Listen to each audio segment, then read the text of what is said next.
Did you know that 71% of the people that watch Matthew Kelly's videos are not subscribers? That makes no sense. We need to change that. Subscribe today.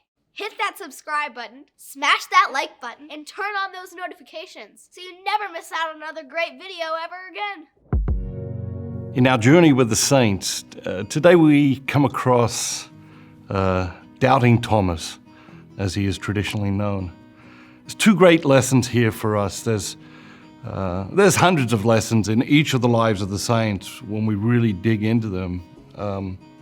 But two things I want to talk about today in relation to Thomas. The first one is that, the whole world and all of history has labeled him, has branded him Doubting Thomas. And of course, in the book, I talk about all the great things he went on to do, and yet the world continues to think of him as Doubting Thomas because of this epic story in the scriptures.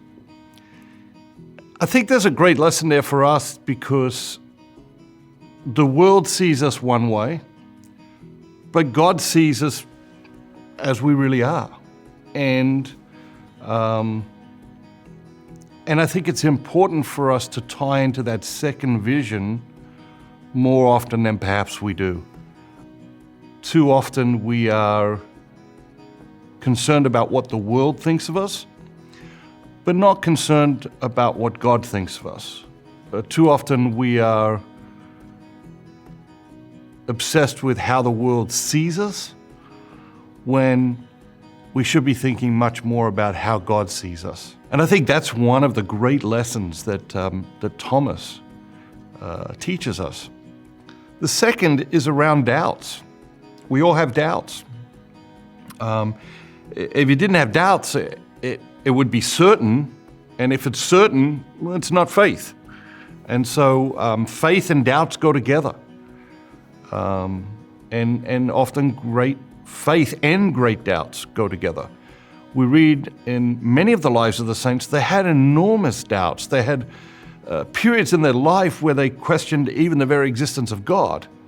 And it's this dual nature, this relationship between faith and doubts. And so we have doubts. You have doubts, I have doubts.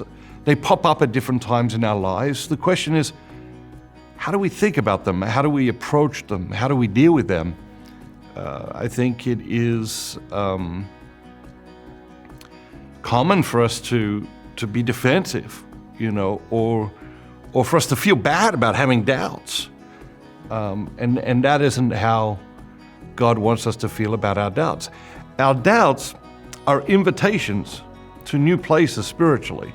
Our doubts are invitations to knowing God in a new way and knowing our faith in a new way. Our doubts are always an invitation to a new place. And so, as we see in the story with Thomas, he had these doubts. He had great doubts.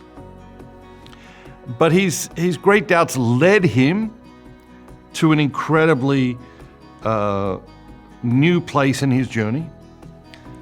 But his great doubts led him to an incredible new place in his journey.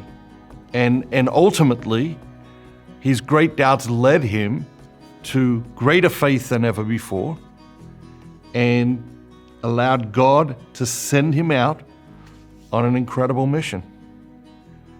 Doubts, they're your friends. They're an invitation.